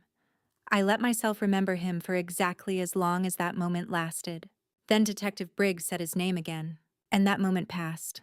In the middle of everything, the voices, the shock of the room, the sound of Detective Briggs reading the words I had rehearsed in my head 100 times, I heard a small sound from the top of the stairs, and everything else went quiet. She was standing on the landing in her pajamas, the pale blue ones with the small printed pattern that she had picked out herself in September and worn almost every night since. Her hair was loose. She had one hand on the banister and one hand pressed flat against the wall, the way a child stands when they have woken to something unfamiliar and their body has not yet decided what to do about it. She was 10 years old. She had been asleep 20 minutes ago. Nora looked down into the hallway. She looked at the uniforms at the lights coming through the front window, at the men she did not recognize standing in the house she had grown up in. She looked at her grandfather being guided toward the door by a hand on his arm. She did not understand what she was seeing. She was 10 years old and she had been asleep 20 minutes ago, and no one had prepared her for this, because there was no way to prepare a child for this. Her face changed the way a child's face changes, openly, without any of the management that adults learn over years of practice. She understood that something was very wrong. She did not understand what or why or how. She only understood the wrongness of it, and that understanding moved across her face like weather. She started to cry. She came down the stairs quickly, not running but close to it, one hand still trailing the banister. And she crossed the hallway and walked into my arms, the way children walk into the arms of the person they trust most in the world, without hesitation, without checking first to see if it was the right thing to do. I held her. I held her the way I had not held anything in a very long time, with both arms and without reservation. And I felt her hands gripping the back of my sweater the way small hands grip when they are frightened and have found something solid. She smelled of sleep and of the lavender shampoo she used. She smelled of childhood, which is a specific thing and not sentimental to say. Once, 2 years ago, she had climbed onto the stool at the kitchen counter and told me with the complete seriousness of an 8-year-old delivering important information that I smelled like the library, that she loved the library, that she thought it was the best smell in the world after cookies and after rain, but possibly before both of them on certain days. I had laughed and told her I would pass that along to the books. She had considered this and said she thought the books already knew. I pressed my cheek against the top of her head. "You didn't do anything wrong," I said, quietly, directly into her hair so that it was only for her. "Not one thing. Do you hear me?" She nodded. Her hands tightened on my sweater. "Not one single thing," I said again. She nodded again. She was still crying, but quietly now, the kind of crying that has already started to settle, that is more about release than about fear. I kept holding her. I did not rush it. There was nothing in the next 30 seconds that required my attention more than this. After a moment, I looked up. Garrett was standing at the far end of the hallway near the entrance to the kitchen. He had not moved. He had his back against the wall, the same posture he had held all evening. The careful positioning of a man who wanted to be present without being accountable. But something had changed in the way he was standing. The deliberate neutrality was gone. He was looking at Nora, not at the floor, not at the wall to his left, not at some point near my shoulder. At Nora, at his daughter crying in her grandmother's arms in the hallway of the house that was supposed to have been taken from her grandmother by the end of the year. His daughter, who had told Franklin about the elevator buttons and the long carpet down the hallway because she was 10 years old and had simply been taken somewhere new by her grandfather and found the mirrored walls interesting. His daughter, who had no idea what any of it meant and never would have if things had gone the way they were supposed to go. I did not know what was on Garrett's face. I will not say I did, because I made a decision long ago not to claim knowledge of what other people feel. What I can say is that it was something I had not seen there before. In all the evenings of careful politeness, in all the moments of averted eyes and managed distance, I had never seen his face look like that. I kept my arms around Nora. I did not look away from Garrett. He did not look away from Nora. We stayed like that for longer than was necessary. Two people who had finally arrived at the same clear view of the same thing from opposite sides of everything that had just happened. By midnight, the house had gone quiet. Not the comfortable quiet of 35 years of marriage, the quiet of shared habits and familiar breathing in the room next door. The particular silence of a life that has accumulated enough weight to fill the spaces between people without effort. This was something different. This was the silence of a space that had just been reclaimed. They left in sequence the way things tend to end, not all at once, but one layer at a time. Celeste went first. She had not been arrested, there was no legal basis for it that evening, and she understood this clearly enough to move toward the door without being asked twice. She did not speak to me. She did not look at me with defiance, or with shame, or with any of the things I might have expected. She simply gathered her coat from the chair where she had left it and walked out through the front door and did not look back. I watched her go with the same attention I had given everything else that evening, steadily, without making it mean more than it was. Garrett left shortly after. He passed me in the hallway without stopping, without meeting my eyes, though this time I understood the reason was different from all the previous times. He said nothing. There was nothing to say, and I think he knew it. I had arranged weeks earlier in a brief conversation with Ruth that Nora would be taken next door for the night if things unfolded the way I believed they would. Ruth had been watching from her front window. She had come for Nora quietly. While the officers were still in the kitchen with Franklin, and Nora had gone still half asleep, holding Ruth's hand. Wearing the pale blue pajamas without fully understanding that she was leaving, or why. That had been the most important arrangement of all the arrangements I had made. Not the lease pendants, not the trust. Nora taken somewhere safe before any of it became something she would have to watch. Franklin was last. He walked out with Detective Briggs on one side and a uniformed officer on the other, and he did not look back. I had thought perhaps that he might, that there would be some final moment, some last exchange of the kind that 35 years of a shared life might be expected to produce. There was nothing. He walked through the front door and down the front steps and into the car, waiting at the curb, and the door closed and the car pulled away. And the red and blue light that had been moving across the front of the house for the past hour went with it. The street outside was very still. I stood in the hallway for a moment. Then I went back to the kitchen and sat down at the table. 15 minutes later, Ruth knocked. She came in without waiting for me to say anything, which was the right thing to do. She had a thermos of tea she had clearly prepared before leaving her house, which meant she had known, more or less, how the evening would end. She set 2 cups on the table and sat down across from me and poured, without asking. The kitchen was warm. The overhead light was on. Outside the window, the December night had settled into the particular stillness that follows something significant when the world seems briefly unsure of how to resume its ordinary motion. We did not talk very much.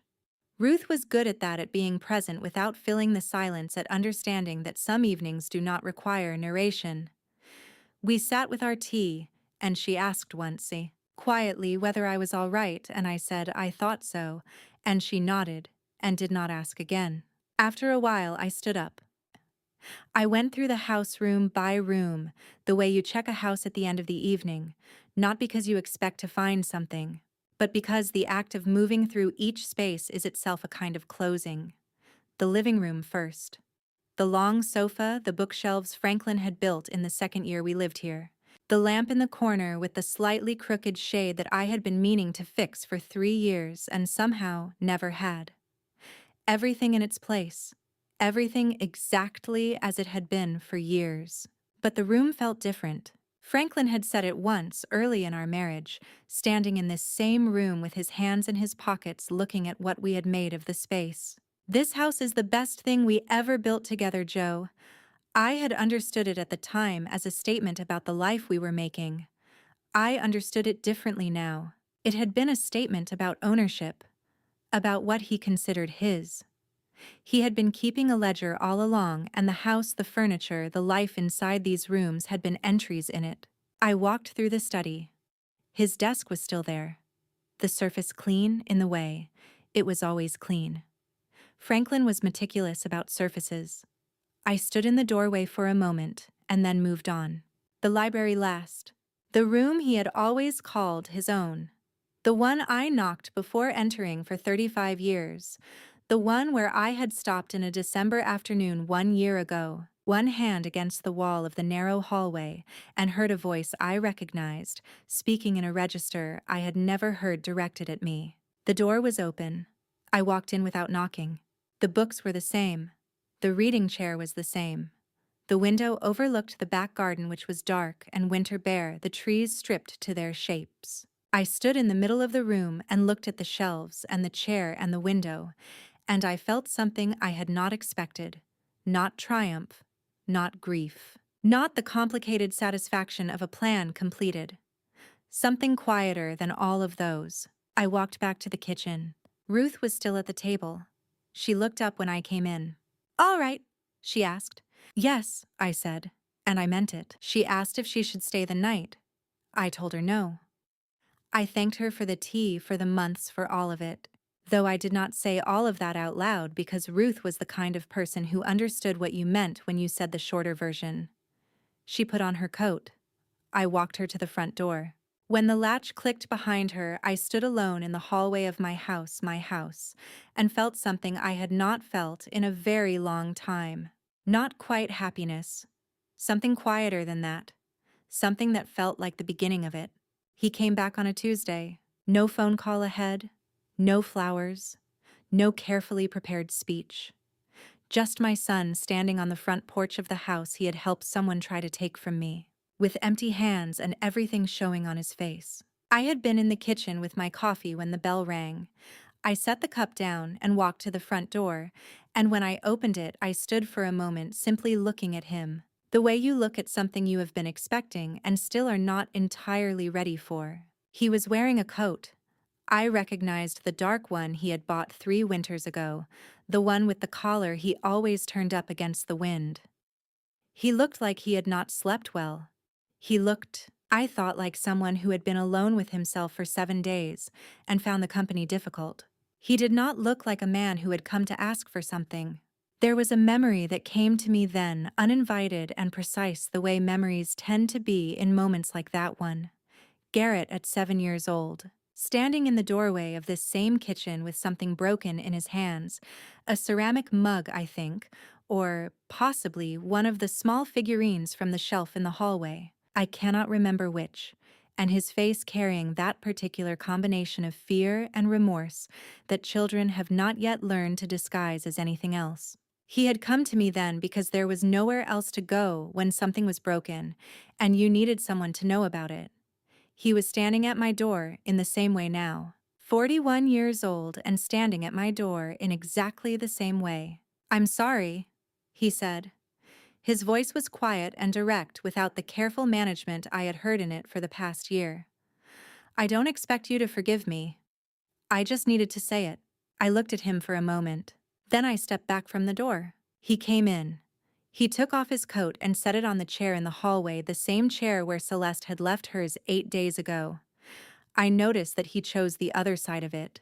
I did not comment on that.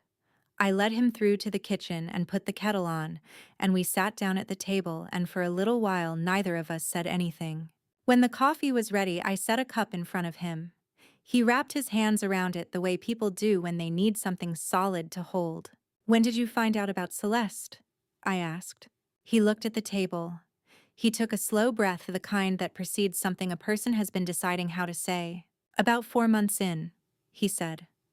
"I came by the apartment without telling him. Dad didn't know I was going to be there."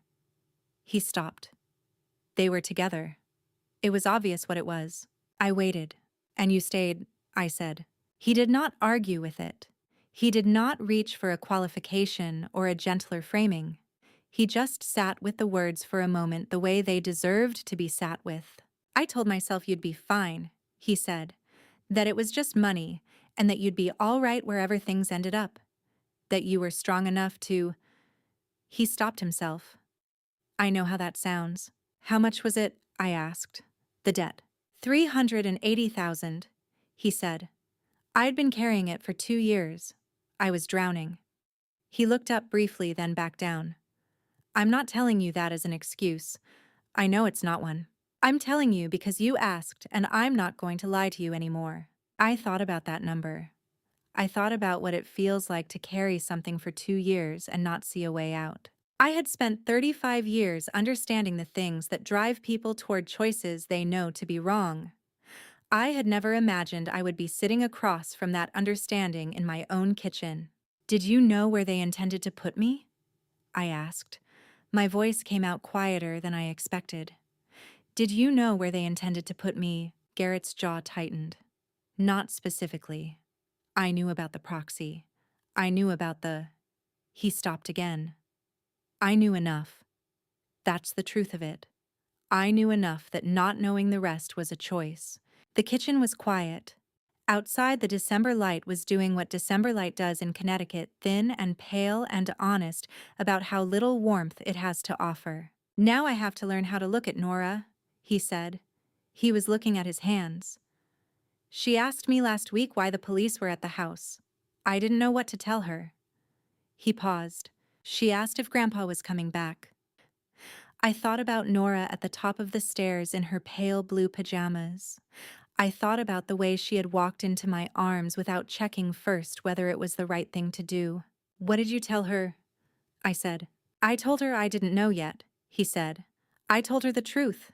I looked at my son, this man who had been a small boy in this kitchen, who had come to me then when things were broken because there was nowhere else to go, and who had stopped coming to me somewhere in the long middle years when he had learned to carry things differently, and who was here now with his hands around a coffee cup, trying to find a way back to something he had spent a year helping to dismantle. I did not tell him I forgave him. I was not certain I did. Not yet, not in the complete, settled way that the word implies when people use it as though it is a single event, rather than a long and uneven process. "Nora deserves better than what happened in this house," I said. "And so do you. Start from there." He looked up. He did not say thank you. I think he understood that thank you was not what the moment required. We finished our coffee. He stayed for another 20 minutes and we talked about small things. Nora's school, a burst pipe he had dealt with in his apartment 2 weeks ago. Something ordinary and unimportant that filled the space between us without demanding too much of it. When he left, he put on his coat in the hallway and paused at the door for a moment before opening it. He did not say anything else. He did not need to. People had been asking me in the weeks since that December evening what I had ultimately done with Franklin. The answer always surprised them, because most people were expecting a revenge story. What I gave them instead was a story about consequences. There is a difference, a significant one. The first week of January, Theodore's office in Hartford looked exactly as it always had, the same walls of legal texts, the same unhurried quiet. The same man behind the desk who had never needed to signal his competence to anyone. I had driven up on a Thursday morning the same highway I had driven so many times in the past year, watching the Connecticut countryside go gray and bare under a January sky.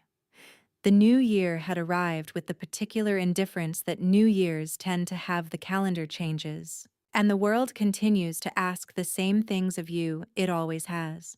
Theodore had a folder open on the desk when I sat down. He did not open with pleasantries. He never did. "Let me take you through where things stand," he said. Celeste Dunmore had been charged with financial fraud and conspiracy to commit fraud under Connecticut statute. Her accounts, the account on 54th Street that had received 38 months of structured transfers, and 2 additional accounts identified during the investigation, had been frozen pending the outcome of the criminal proceeding. The charges carried potential penalties of up to 10 years. Her attorney had entered a not guilty plea, which Theodore noted with the mild expression of someone who has heard a great many not guilty pleas in his time and found them neither surprising nor particularly meaningful. Franklin faced 3 separate criminal charges. The first was elder financial abuse under Connecticut General Statute Section 53. A-122, a felony charge applicable when a person over 60 is the target of financial exploitation. I was 63. The documentation was extensive. The second charge was criminal forgery under Section 53, A-138, the fabricated medical records, prepared with the assistance of a physician whose practice records Theodore's office had subpoenaed and whose payments from Franklin's accounts were now a matter of official record. The third was conspiracy, the coordinated planning of a scheme involving multiple parties over an extended period, which is precisely what the transaction records, the hospital timeline, and Garrett's full cooperation had established in clear and documented sequence. "Garrett's cooperation has been complete," Theodore said. He said it without editorial comment, the way he said most things. He has provided a full account of his involvement, including the timeline of when he learned about Celeste and the specific conversations with Franklin about the proxy documents. The prosecution has entered into a cooperation agreement with him. He will not face criminal charges provided he testifies fully. I nodded. I had known this was the likely outcome. Cooperation agreements were standard practice in multi-defendant cases. The prosecution trades a lesser exposure for testimony that strengthens the case against the principal defendant. Franklin was the principal defendant.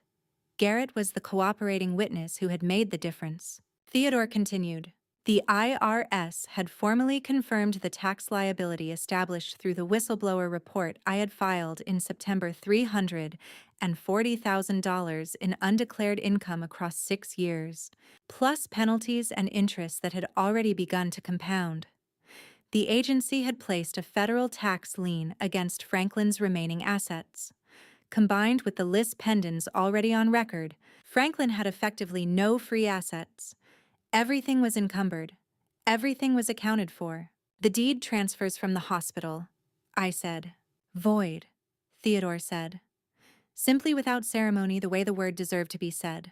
The court issued a preliminary ruling last week confirming that the documents signed under fraudulent circumstances, specifically the misrepresentation of a medical emergency to induce signature, do not constitute valid legal instruments under Connecticut law.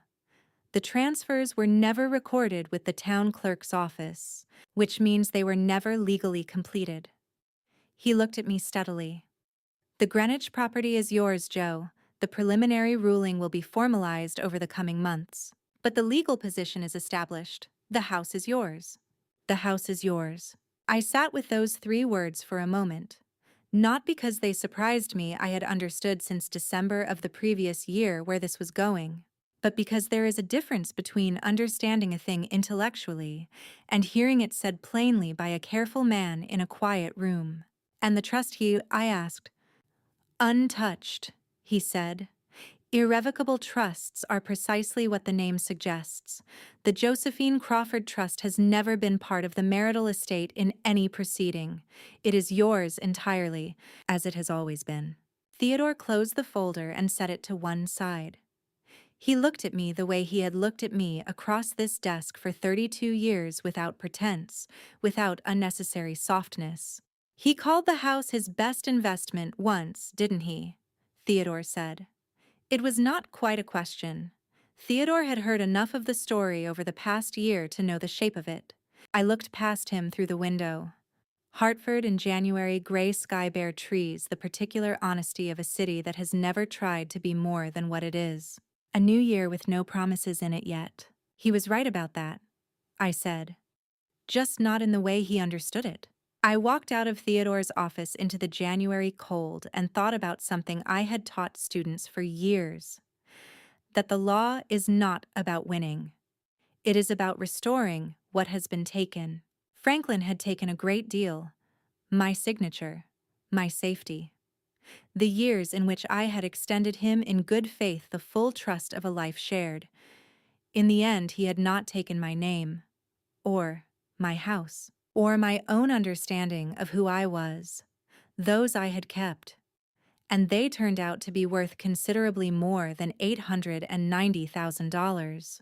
Spring came to Greenwich the way it always does in Connecticut, quietly and without asking anyone's permission. One morning the garden was still bare and gray. From winter, the soil packed hard along the back wall. The beds empty and patient in the way of things that have been through enough seasons to understand that waiting is not the same as being finished. The next morning, something small and green had come through the soil near the stone wall at the far end, not enough to call flowers, yet just enough to call it a beginning. I saw it from the back steps, standing with my coffee in both hands in the thin April light, and I thought, yes, that seems about right. I had been gardening alone that spring for the first time in years. Not because there had ever been anyone who gardened with me. Franklin had no interest in it, had always regarded the garden as an amenity rather than a practice, something the property had rather than something you did. But there is a difference between gardening alongside someone who is present in the house and gardening in a house that is unambiguously completely your own. The soil feels different. The work feels different. The silence has a different quality to it. I planted what I had always wanted to plant, and had always, for reasons I had never examined too carefully at the time, deferred on. Peonies along the south wall. A climbing rose near the garden gate that Ruth had told me 3 years ago would never survive a Connecticut winter, and that I had decided this spring to prove wrong. I worked in the mornings, before the day asked anything else of me, with my hands in the earth, and the birds carrying on in the hedges the way birds do in April when they cannot quite contain themselves. Ruth came over mid-morning with muffins she had baked at 7, which was the kind of thing Ruth did without discussion or ceremony. She set the plate on the wooden table on the back porch and poured coffee from the thermos she had also brought, because Ruth understood that an occasion did not need to be formal to deserve preparation. We sat together on the porch the way we had sat in her kitchen 4 months ago, and in 100 kitchen mornings over 15 years without needing to fill the space between us with more than was necessary. The rose is going to survive, I said. Ruth looked at it skeptically. I'll believe it in November, she said. We sat with our coffee in the pale warmth of an April morning, and the garden moved gently in a small wind off the back property, and neither of us said very much, and it was exactly enough. Nora arrived just before noon. I heard the garden gate before I saw her, the particular sound of that latch, which I had been meaning to oil since the autumn, and which I had decided somewhere in the past few weeks to leave as it was because I had come to like it. She came through at a half run the way she always moved when she had been in the car, and needed to discharge the energy she had been storing during the drive. She was wearing the yellow rain jacket she had picked out in March, the one that was slightly too large for her, because she had selected it for the version of herself she intended to grow into. I stood up from the steps to meet her. She walked into my arms the same way she always had, without checking first, without any of the hesitation that people learn over time. She smelled of the car and of the apple she had apparently been eating during the drive, and her hair was loose and slightly tangled, and she started talking before I had fully let go of her. I looked toward the garden gate. Garrett was standing just outside it. He had not come through. He was wearing the dark coat. I recognized his hands in his pockets. And he was watching Nora with the particular attention of a parent observing a child who does not know they are being watched completely without reservation, in the way that people look when they are not managing how they appear. He caught my eye across the garden for a moment. I nodded once. He nodded back. Then he looked at Nora again for a little while, and then he turned and walked back toward the street. And the sound of his footsteps on the path diminished until the birds and the wind were the only things left. Not yet, but the gate had been opened, and that was not nothing. Nora settled onto the step beside me and told me about school, with the thoroughness of someone who considers no detail too small for the record, a disagreement about the rules of a game at recess, a book report she had written about a dog, a girl in her class, whose name she told me twice because she wanted to make sure I had it correctly. Ruth listened from her chair with the expression of someone who spent 30 years in rooms full of 10-year-olds and found them on balance excellent company. The three of us sat in the garden in the April light, and the morning moved around us easy and unhurried the way time moves when you are not braced against it. After a while, Nora looked up at me. "Joe," she said. She had taken to saying my name that way, like a question that was also a statement. The way children do when they are about to say something they have been thinking about for longer than the moment suggests. "Are you happy now?" I stopped. I looked at the garden, the turned soil along the south wall, the small green persistence near the stone, the climbing rose that had no idea yet what Connecticut winters were capable of and was consequently not worried about them. I looked at Ruth in her chair with her coffee, at the light, coming through the bare upper branches of the oak at the far edge of the property, at the yellow jacket Nora had picked out for the person she was going to be. I thought about what it would mean to answer that question honestly. Not the comfortable version of the answer, not the one that closes the conversation and makes everyone feel that the story has ended properly. The real one. "I'm getting there, Nora," I said. And that's the most honest thing I've said to anyone in a very long time. She considered this with the seriousness it deserved. Then she nodded, once satisfied, in the way that children are satisfied by answers that do not try to tell them more than the truth, and went back to telling me about the book report and the dog. That evening, after Nora had gone home, I sat on the back steps until the light was nearly gone. The garden had gone dark in the way April gardens do, the colors first, then the shapes, until everything was just the general outline of things that were still there, even when you could no longer see them clearly. The air had cooled. The birds had finished their business for the day. I thought about Franklin's line about this house being the best thing we had ever built together. I understood it differently now in the garden, with my hands still carrying the morning's dirt under my nails. Some things are built by two people, and some things, it turns out, are built by one person while the other one watches and calls it ours. I had been the one with my hands in the soil all along. I simply hadn't known it. I went inside and found a notebook on the desk in the library, the room I walked into now, without knocking, the room that had been waiting all along to be simply a room. I brought it back out to the porch and sat with it in the last of the light, and I began quietly to write. I wrote this down not for revenge, but to understand. There is a line I kept returning to that year. "The truth will set you free." I don't know what I still believe in, but that I believe. This is a family drama story about 35 years forged documents and a version of myself I had quietly abandoned. In the most painful family revenge stories, the person who truly wins is never the one who causes the most damage. It's the one who knows exactly where to stop. My advice: don't do what I did. Don't wait until you have enough evidence to trust what you already feel. Don't confuse endurance with strength. I was a law professor and I still almost lost everything. You deserve to know your own life better than I knew mine. These family drama stories don't end with revenge, they end with a choice. Mine ended with an April garden, a cup of coffee, and a granddaughter in a yellow jacket slightly too large for her, growing up in the truth. If this family drama story stayed with you, leave a comment, share it with someone who needs it, and subscribe so you don't miss what comes next. These family revenge stories are just beginning. Thank you for staying until the very last word.